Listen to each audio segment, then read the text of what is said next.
Every now and then, game franchises stop for 10 years or more.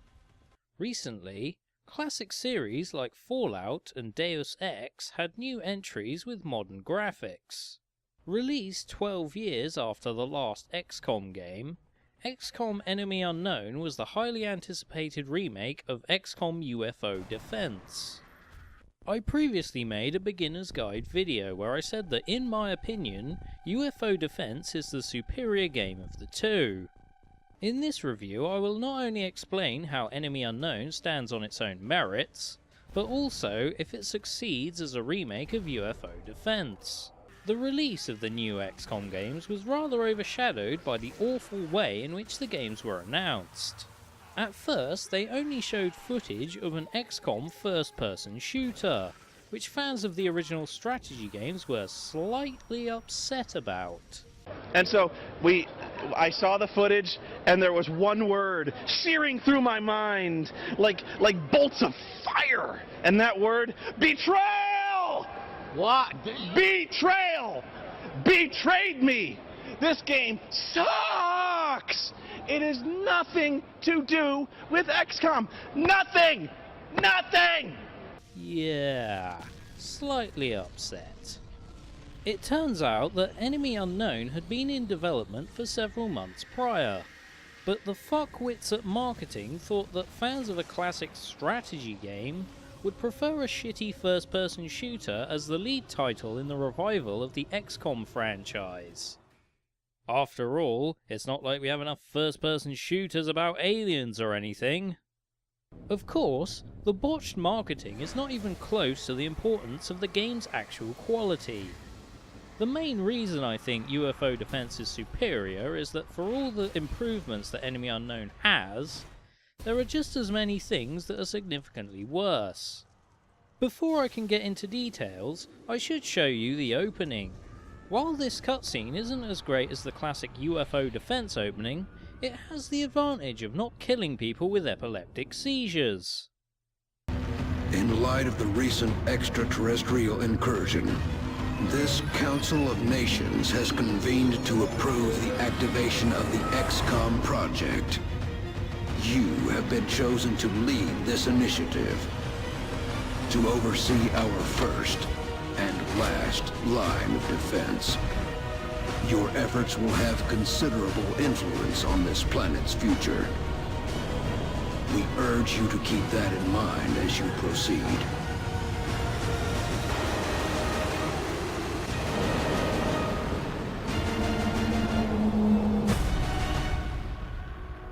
Good luck, Commander.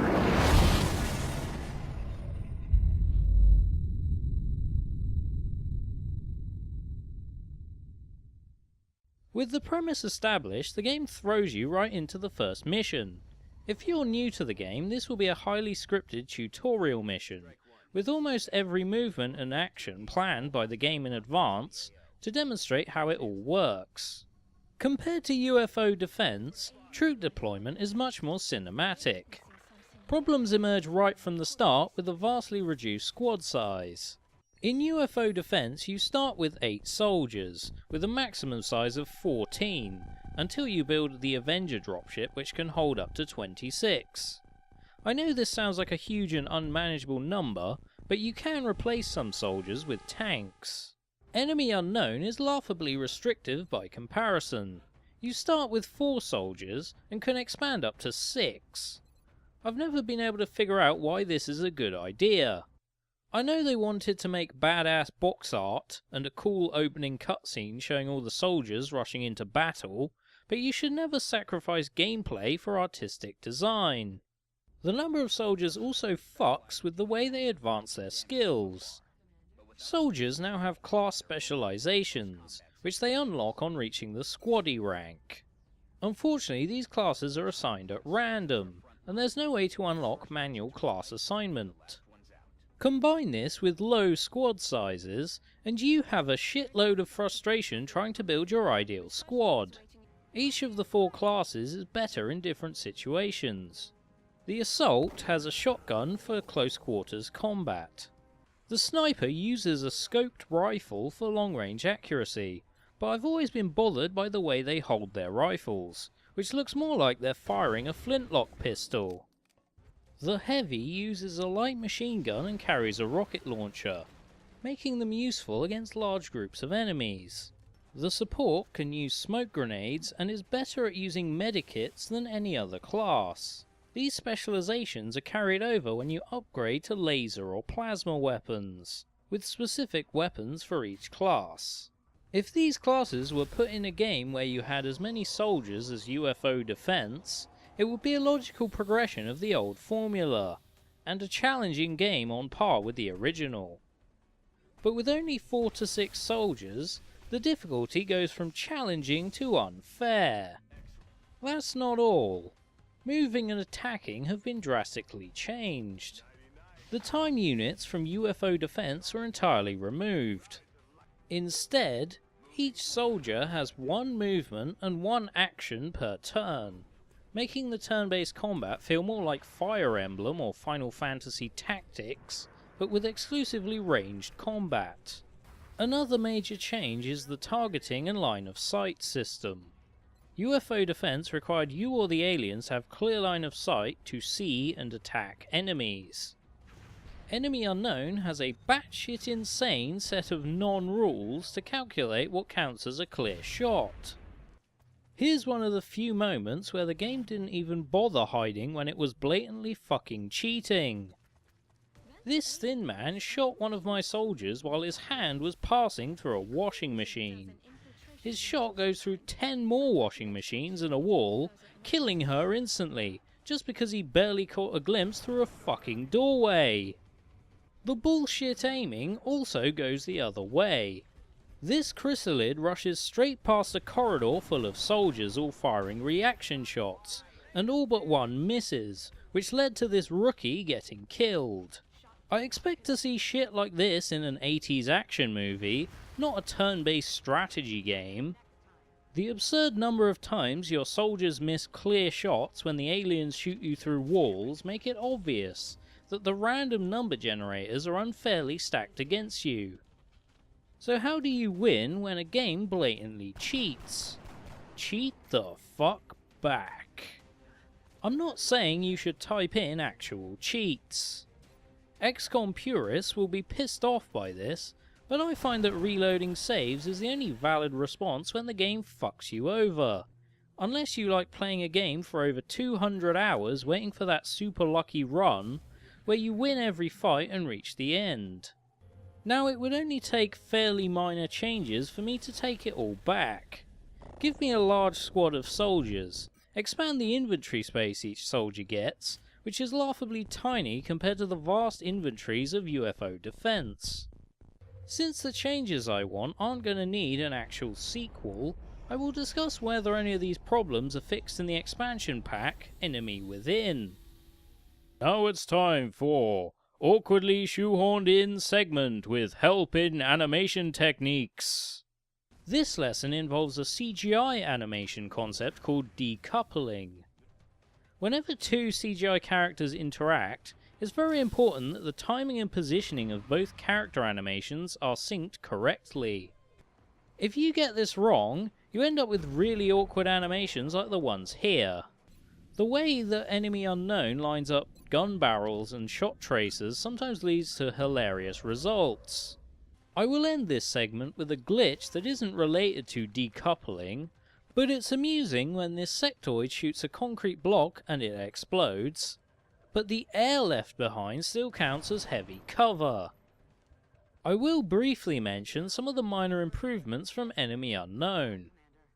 There were complaints about the fact that a supposedly international group of XCOM soldiers all had American accents, so they added the ability to make them speak a few more languages like French and German.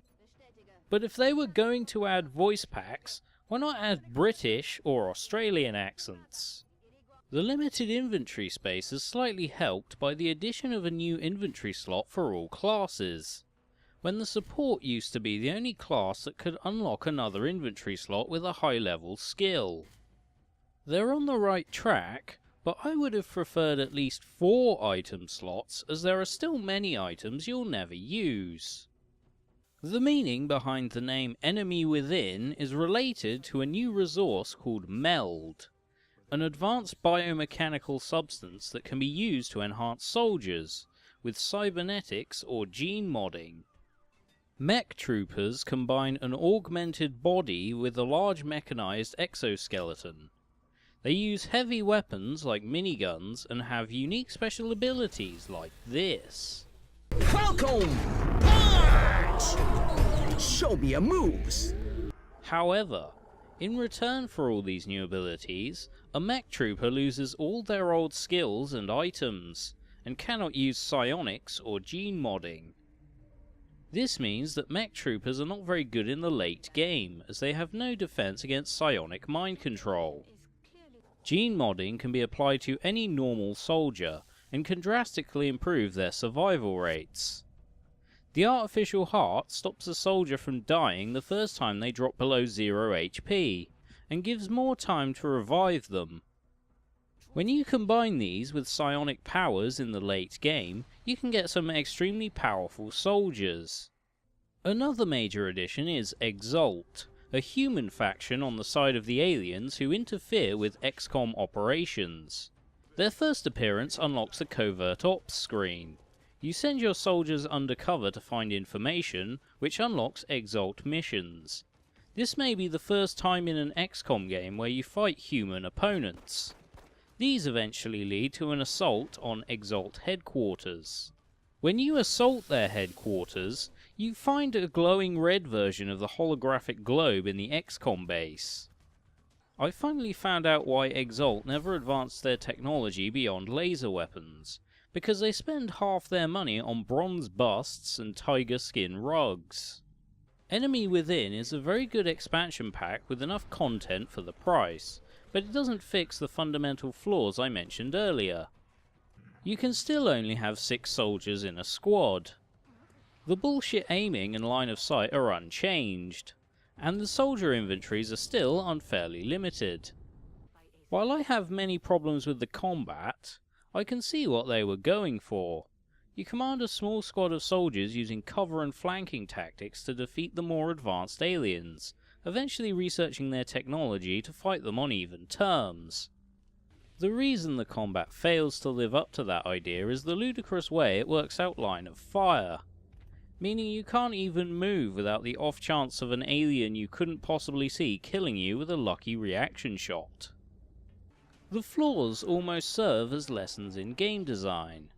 Turn-based range combat just doesn't work with only 2 actions per turn, because it basically means that one miss will lead to a wounded or dead soldier. Time units, more commonly called action points, are a much better option, as you can strategically move slowly to get more shots per turn. I will admit that UFO Defense had rather finicky controls, and problems with the user interface that would benefit from improvements. But Enemy Unknown stripped out a lot of the tactical depth in return for more intuitive movement and combat. I think a good middle ground could be achieved between UFO Defense time units and the superior controls of Enemy Unknown. If you're interested in playing Enemy Unknown, you should also get Enemy Within from the start if you can find a good price for both. I'm still waiting for the true successor of UFO Defense. I've talked at length about the flaws of Enemy Unknown, so in the interest of fairness I should talk about what they got right. While the graphics aren't exactly the best, the enemy design is a really good reimagining of the classic aliens from UFO Defense. The music is extremely unnerving, meaning that a few minutes of Enemy Unknown has more personality and atmosphere than an entire playthrough of Halo 4. For these reasons, I'm hopeful for a sequel if only they could fix all the issues I've mentioned. I shall now end the video by showing one more new feature of Enemy Within that I didn't mention in the review. What the hell? Sir! Internal systems are shutting down all over HQ!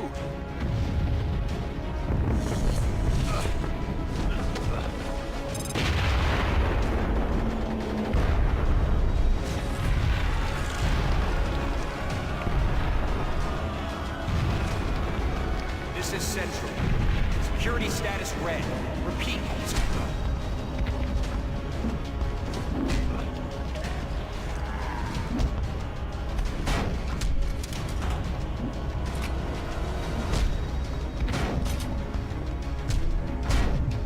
done?